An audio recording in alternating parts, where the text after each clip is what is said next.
Alright, my good people, and now welcome back again to Anointed Lady TV. At least now, we don't come your screen with breaking news. We don't come back again with another legit intel on the things and things they go on for inside we nation, Nigeria. And the cocoa now be say, the human rights activist and politician wey dey go by the name Omoyele Sowore, he don't enter one chance again. He don't fall into the hands of the Nigerian police. And as I'm talking to you right now, my good people, the Nigerian police force don detain Oga Omoyele Sowore after he refused bail conditions wey him as Sowore describe as illegal something. Without wasting much of your time, my good people, I would like give you the genesis of this cocoa. I would like tell you the things and things will lead to in arrest and the kind bail conditions wey dem plaster on top this man head. And we all know Oga Omoyele Sowore as one of those activists, one of those men wey be say they know the like see bad thing close their mouth. They know if you see bad thing they happen, they'll come look the other way, like say they no observe am. No be this one. This man they like oppose this current administration. Even get one time self we begin to call the Inspector General of Police will be Kayode Ebetokun illegal IGP. So cause say the man don't reach the age of retirement, and that now for inside the year 2024. But up to today, he never still retire, he still dey in office. So wetin lead to the arrest of Oga Omoyele Sowore now be say, e get one time ago when they drive for the streets of Lagos for airport roadside. He can go jam police search and stop, he can't tell am to park. But he now come dey confront the officers. He say he no go park, say make dem do the cams. Say they block road and they no supposed to do this kind of level. Say it no make sense at all. See that place now they do search and stop na busy road. They no supposed to even try and say they won't even they block them at all. When they try to calm down. Say those kind of levels now what they do is very much illegal. But the police officers no first hear that one. They first they ginger Oga Omoyele Sowore say make him still park. But based on say Oga Omoyele Sowore now self in too get strong head, he come the jam say he want see their superior. Say he no go like park. Make they go call their superior come. Say he want see them. Based on say the thing on they turn to arguments, and arguments now they bring fights, and they no want those kind of level. They could come and tell them to making they go, making carrying while they go before they can cast their market. And so Oga Omoyele Sowore can drive off. Now this particular incident, so all this level will happen, the man record them and he can go post them for in official social media handle. And as Oga Omoyele Sowore they post the video, he can caption them. Operation Resist Nigerian Police Extortion on Nigerian Highways. #revolution now. So my good people, now based on this video now the Nigerian police Kukuma invites Oga Omoyele Sowore for questioning. And last the activist honor the invitation. In waka with him 2 legs go visit the police for the Federal Investigation Department, which is led by Deputy Inspector General of Police Dasuki Galandachi, based on the allegations regarding his public encounter with the police officers where they conduct illegal stop and search for inside the streets of Lagos, just as it be for the video.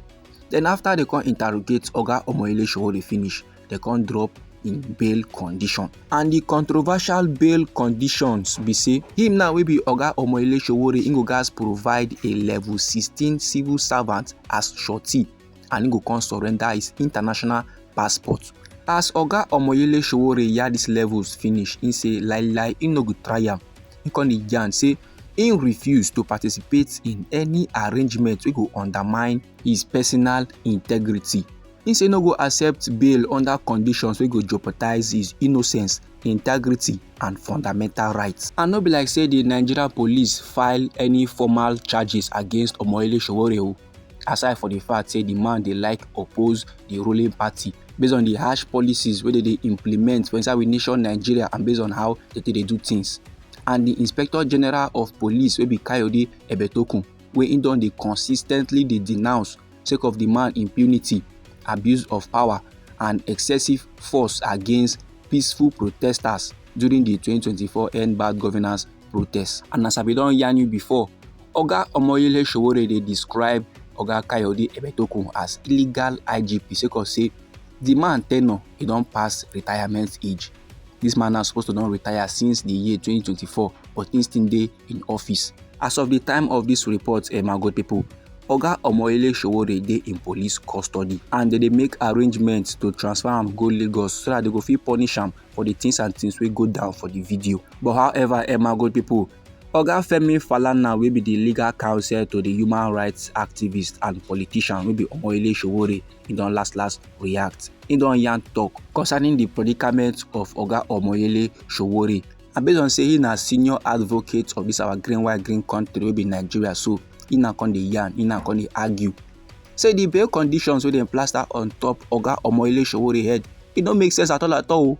Especially that one wey dem yarn say im gats provide a level 16 civil servant as surety.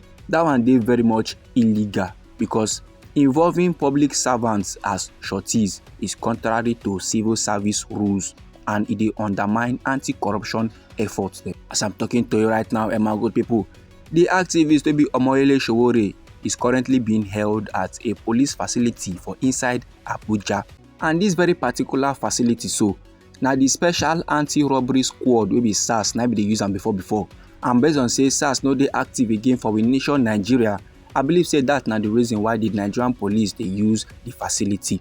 And even as im dey for custody, Oga Omoyele Sowore still plaster on his resolve. He say lie, e better say im kukuma dey for custody until the joke is over.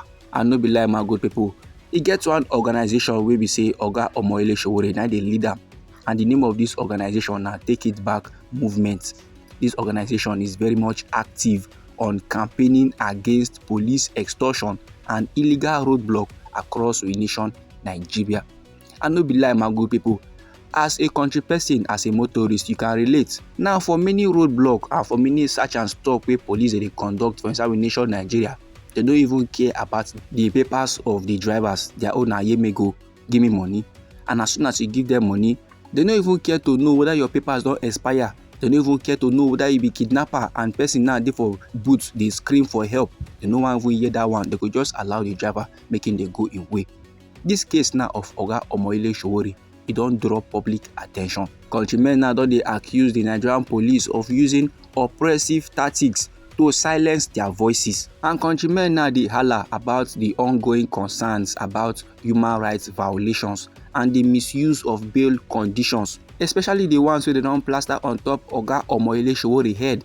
And countrymen see the holler say like this now there is systematic injustice for the Nigerian law enforcement system, and all those levels normal, it no make sense at all. This my good people now the informative I want share give the general public. Anyhow the thing be you for body, feel free make it drop am inside our comment section. You know, so now we be Anointed Lady TV. Now we like give on a legit intel on the things and things where they go on for inside we nation Nigeria.